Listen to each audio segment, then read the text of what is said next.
The first thing I noticed was the ceiling. Not the dull ache along my lower abdomen, not the IV tape to my left arm, not the particular smell of a hospital ward at 2 in the morning, the ceiling. It was the wrong shade of white. Too warm, almost beige under the fluorescent light, and for a few strange seconds I lay there, trying to figure out why that bothered me before I remembered where I was. My name is Nadine. I'm 33 years old. I live in Kitchener, Ontario, and 5 days before that moment I had been perfectly fine. A Tuesday evening, reheated pasta, television show I was barely watching while my partner sat beside me on the couch scrolling through his phone, a completely ordinary night. And then the pain arrived, sudden and specific, and the kind of wrong that your body recognizes immediately as something that is not going to pass on its own. My appendix had ruptured, or close enough to it that the surgeon who introduced herself at 4 in the morning used the word borderline twice and emergency 3 times. I remembered almost nothing of the first 24 hours after the surgery. By the 3rd day I was lucid enough to be uncomfortable in the particular way that hospitals teach you to expect. My partner had stayed the first night. My mother had taken over the day shift, which I had anticipated, because that is what my mother does in a crisis. She arrives. She brings things. She sits beside the bed and refolds the blanket and tells the nurses you're doing wonderfully before you've had a chance to answer for yourself. By the 4th day I had been moved to a regular ward, and the worst of it was behind me. That was the afternoon I reached up, absently, the way you reach for something you've worn every day for 2 years, and felt nothing. The pendant was gone. It was small and not flashy, oval, roughly the size of a thumbnail, with a filigree gold border and a rose-cut diamond at the center that caught light in a way that made strangers stop mid-conversation to ask about it. My grandmother had brought it from Portugal in 1974, hidden in a cloth pouch she'd sewn into the lining of her winter coat, because she and my grandfather had been advised not to travel with valuables, and she had refused to leave it behind. It had been appraised 2 years ago at just under $19,000, but the appraiser had set his pen down before writing the number and said, "Rose cuts like this are nearly impossible to replicate. This is not a piece you sell." My grandmother had left it to me specifically, not to my mother, not to my aunt, not to anyone else, just to me. She had put a slip of paper with my name written on it inside the cloth pouch. She had done this 5 years before she died, when she was still sharp enough to make sure it was done right. I asked the nurse on duty if jewelry had been stored in a lockbox during my surgery. She checked. My watch was there. A small stud earring I'd forgotten I was wearing. No pendant. "Family members sometimes take valuables home for safekeeping," she said, not unkindly. My mother arrived an hour later with a Tim Hortons bag, a toasted coconut donut, and a medium double-double, which was what she brought whenever she didn't know what else to offer me. She was halfway through setting things out on the bedside table when I said, "Where's Grandma's pendant?" She went very still. Not the stillness of someone caught off guard. The stillness of someone who has rehearsed for this moment and is deciding between versions. "The clasp was loose," she said finally, not looking at me. "I was worried you'd lose it during everything. I took it home to have it looked at." "Where is it, Mum?" She sat down. She took a long time adjusting the strap of her bag, smoothing the front of her slacks. My mother has never fidgeted in her life. The fidgeting told me everything before her mouth did. "There were some costs that came up," she said carefully. "The final payment for your brother's Iceland trip was due while all of this was happening, and I didn't want to put that on you while you were recovering, so It's at a consignment shop on King Street, Lakeshore Estate Jewelers. It's just temporary. We're going to get it back." I looked at her for a long moment. She didn't look back. "You pawned Grandma's pendant," I said, "to pay for his birthday trip." "It wasn't exactly. He's turning 30, it's a birthday. He is a grown man." The heart monitor I was still attached to registered what I was feeling before I could manage my expression. My mother glanced at it. Her eyes went bright the way eyes do when someone is about to cry, not from sorrow but from the stress of being found out. The door opened and my partner walked in with a Shoppers Drug Mart bag, my dry shampoo and the particular chapstick I'd asked for, which had taken him 3 stores to track down.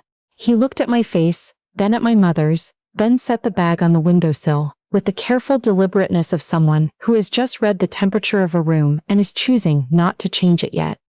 I asked my mother to give us a few minutes. That evening, after the ward quieted, and my partner had gone home to feed the cat, and sleep in an actual bed for the first time since my surgery. I lay in the dark and thought about my grandmother, not about the pendant specifically, about the woman who had worn it. She had come to Canada at 31 with 4 children and a husband who spent 26 years at a tool and die factory in Cambridge. She had learned English by watching the CBC and reading the newspaper and asking questions that she said younger people found irritating. She had made her living cleaning other people's homes until she'd saved enough to start her own small cleaning company, which she ran until she was 72. She was not a sentimental woman.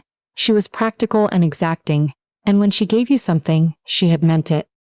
She had written my name on a piece of paper and put it in a cloth pouch. She had done it while she still could. The pendant had not survived my parents' house. It had not survived a Tuesday. I want to tell you something about my brother, because this was never really about the pendant. The pendant was just the first time I had something concrete, something dated, something appraised, something that could be documented, to attach to a pattern I had been living inside for so long I had stopped being able to see it as a pattern at all. My brother is 4 years younger than me. He is charming and quick and the kind of person who walks into a room and makes everyone feel like they'd been waiting for him. I don't say this with bitterness. I say it because it is simply true, and because for most of our lives, our parents experienced the world the same way I did. He was the weather, and we organized ourselves around it. When I was accepted into the dental hygiene program at Conestoga, my father's response was to mention, in nearly the same breath, that my brother had applied to something at Western. And would I mind putting in a good word? I didn't know anyone at Western. I had never attended Western. I was 17 years old. When I graduated and got my first permanent position, my parents arrived 40 minutes late to the celebration dinner because my brother had called in a panic about a parking ticket he'd received near Yonge and Eglinton that he didn't know how to dispute online. My mother spent most of the meal walking him through the City of Toronto payment portal on her phone. We did not revisit my job. When my partner and I became common law last year, 5 years together, a lawyer to draft the paperwork, the responsible adult version of a milestone, my parents took us for dinner. My father spent the first 20 minutes explaining that my brother's landlord was being difficult about his lease renewal in Hamilton and asking whether we knew anyone at the tenants' rights clinic. The common law celebration was not mentioned again. None of this was cruelty. That's what took me years to understand clearly. My parents did not sit down and decide to love him more. They simply responded to him. He created noise and motion and need, and they moved toward it the way you move toward a sound. I had always been quiet. I had always been fine. And somewhere in the arithmetic of our family, fine had become a synonym for doesn't require anything. I had spent 33 years being the low-maintenance one. I was in a hospital bed with a surgical incision and a missing heirloom, and my mother was at home helping coordinate excursion bookings in Reykjavik. From the hallway outside my room, late that evening, I heard my partner's voice. He had come back, not to sleep, just to be near, the way he sometimes is when he knows I'm not actually all right, even when I'm saying I am. I could hear him speaking quietly on his phone, asking someone about the redemption process at a consignment jeweler. My partner is not a dramatic person. He is methodical. He reads the full terms before agreeing to anything, researches appliances before buying them, takes notes during difficult conversations because he knows he'll want to refer back. He is exactly the kind of person who, upon learning that something precious to you has been taken and pawned without your knowledge, will not shout about it, but will spend his evening finding out precisely where it is and what it would cost to bring it home. He came in around 11. He didn't mention the call. He sat in the chair and held my hand and told me something absurd he'd read on the internet until I fell asleep. I was discharged after 6 days. My incision was healing cleanly, my blood work had come back normal, and I had a set of physiotherapy exercises to do twice daily. My partner drove us home to our apartment on Weber Street. He made soup from a can and we sat at the kitchen table, and for the first time since my admission, I let myself be properly angry. Not loudly, just clearly. I told him all of it, every instance I'd filed away and quietly released over the years, laid out now end to end in a way that made the shape undeniable. He listened without trying to solve it. That is one of the things I love most about him. The consignment place is called Lakeshore Estate Jewelers, he said when I'd finished. They hold pieces for 60 days before anything goes to resale. The pendant has been there 11 days. He had already found it. Of course he had. He paid the redemption amount the following morning, without telling me beforehand. He used part of his emergency savings, the account meant for car repairs, and the kind of expenses that arrive without warning, and don't care about your budget. He brought the pendant home in my grandmother's original cloth pouch and set it on the kitchen table between us. I couldn't speak for a moment. "You didn't have to do that," I said, which felt insufficient but was the most accurate thing I could find. "Your grandmother meant for you to have it," he said. "That matters." I cried for a long time after that, not only about the pendant, about being seen, about what it felt like to have someone understand without explanation that certain things cannot be priced out and replaced, and to have that understanding be enough to act on. That night I did something I had never done with my family's behavior before. I wrote it down. Not in a journal. In a Word document, dated and specific. The hospital conversation with my mother. What she had said about the class being loose. What she had admitted when I pressed her. The timeline, when I'd been admitted, when the pendant had been taken to the shop. What the receipt would confirm. And then I kept going, back through the years, writing down dates and specifics of every incident I could name with accuracy. The graduation dinner. The parking ticket phone call. The time my parents had lent my brother $11,000 interest-free when his car needed replacing, and offered nothing when my furnace failed that same winter, and I put the repair bill on a line of credit. The common law dinner. 20 minutes of someone else's lease dispute.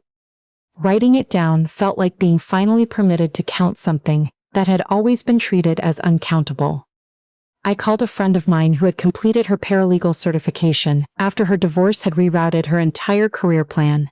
We had stayed close. She had a particular ability to look at a situation and name it accurately, without sentiment. I told her everything over coffee at my kitchen table, dry and factual, the way you sometimes have to describe your own life from a distance in order to see it at all. She stirred her coffee slowly before she said anything.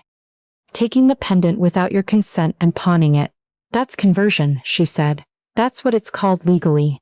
It's civil theft, even between family members. It doesn't matter that she intended to replace it. She didn't have the right to take it." I hadn't been approaching this from a legal angle. I'd been trying to understand the shape of what had happened. To give it edges, to hold it still long enough to look at it. "What you do with that information is your decision," she told me. "But you're not without options here. You should know that." The weeks that followed were strange in the way that periods of outward calm and inward preparation tend to be. My brother's Iceland trip photographs appeared on his phone and were texted to the family group chat by my mother with a running commentary of enthusiasm. The Blue Lagoon. The northern lights photographed from a rented Jeep on a gravel road somewhere in the interior. My mother sent individual captions. "Your brother's having such an amazing time. He really needed this." I responded with thumbs-up reactions. I was building something underneath the surface, and I didn't want to disturb it before it was ready. My friend helped me draft a formal written demand, not aggressive, not emotional. Precise. It named the item. It named the appraised value. It stated what had occurred and what I was requesting, written acknowledgement and restitution of the full appraised amount within 30 days, or I would proceed to small claims court. We gathered the supporting documentation. The appraisal report from 2 years prior, a photograph of the pendant from my grandmother's estate inventory, the consignment shop's itemized receipt that my partner had photographed at the time of redemption, and a dated written account of the hospital conversation. I had spent most of my adult life managing my family's emotions at the cost of my own. This time I was managing something different. My parents hosted their end-of-summer family dinner on the last Sunday of August. Cedar plank salmon, the good tablecloth, wine my father selected from the LCBO, with more deliberateness than most things in his life. My mother's older sister would be there, a woman who had always called things as she saw them, and considered that a point of personal integrity, which in my experience it almost always was. I arranged for the demand letter to be sent by registered mail, timed to arrive at my parents' house the Saturday before the dinner. Not during the event, before it, so they would have had a full day to read it, to discuss it, to decide how they wanted to handle Sunday. I went to dinner. I brought a bottle of red. I hugged my brother, who had come back from Iceland with a tan and a long story about a glacier hike that had gone slightly wrong, which he told to the whole table with the ease of someone who has never doubted that the table wants to hear him. I helped my mother carry dishes from the kitchen. I asked my father about his golf game. I was present and pleasant, and gave no indication that anything was different, because in some ways nothing was yet. I had simply stopped waiting. The dinner followed its usual shape for the first hour. My brother spoke, my parents responded to him. I refilled my own water glass when it was empty and participated when someone directed a question my way, and otherwise occupied my own chair quietly, as I had done at every family dinner for as long as I could remember. It was over the Nanaimo bars, my mother's recipe, my brother's favorite, always the dessert at family gatherings that I had never particularly loved but had never mentioned, that my father set down his fork and said he would like to speak with me privately after dinner. Not a question, a statement. I'd rather talk here, I said. My aunt looked up from across the table. My father folded his hands. He looked at my mother, she looked at her dessert plate. The letter you sent, he began.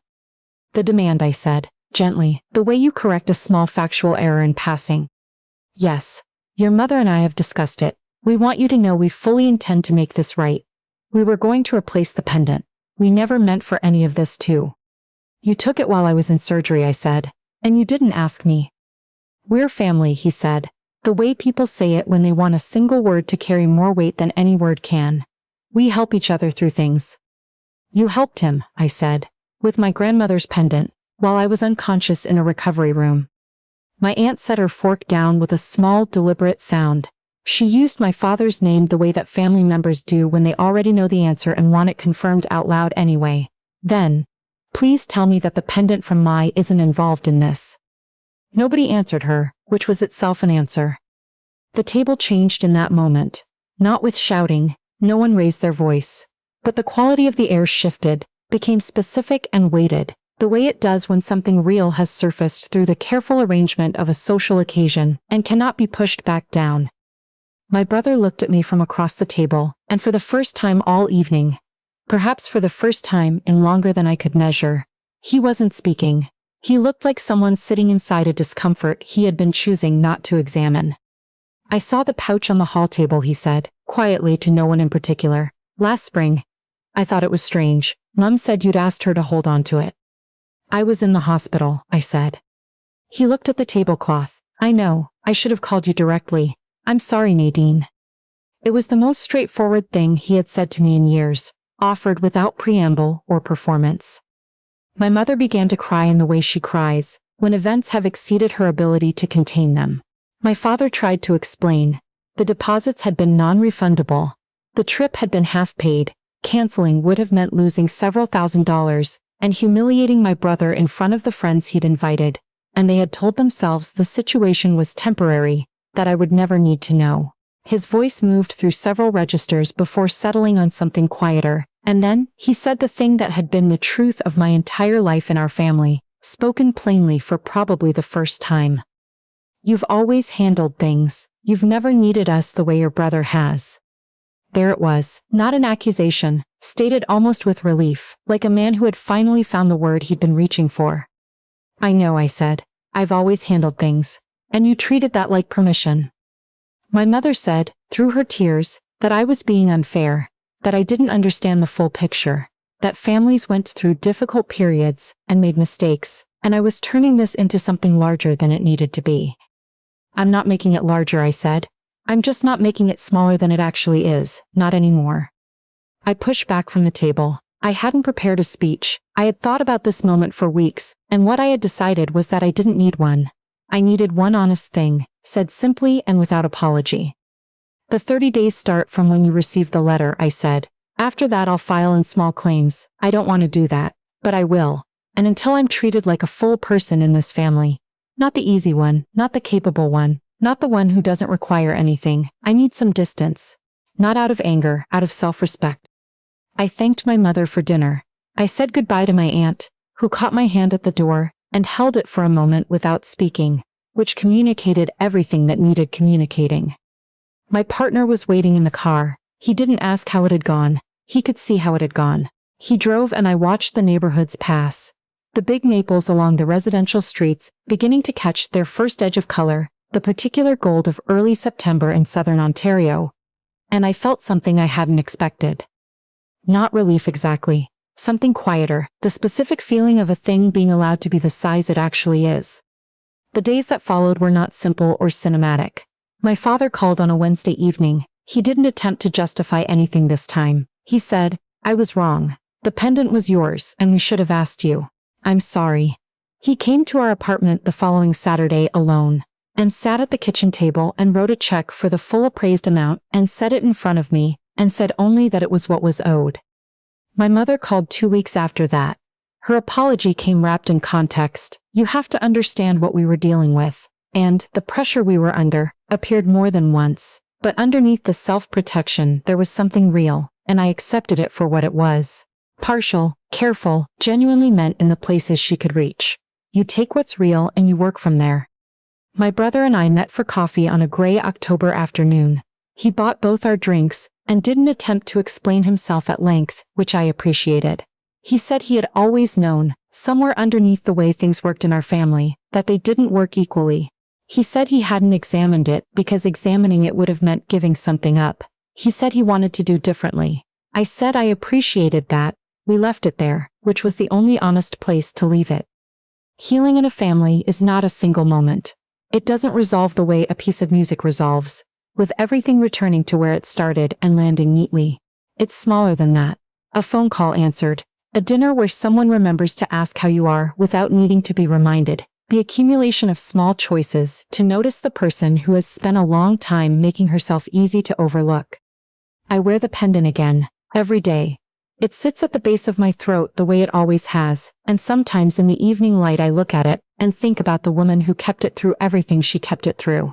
2 countries. A factory town in the early 70s. A family built on very little except consistency in work.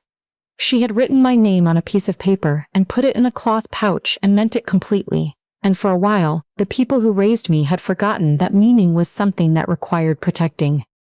I haven't forgotten, and I've stopped making it easy for anyone else to forget either. If you stayed with me all the way to the end of this, thank you for being here.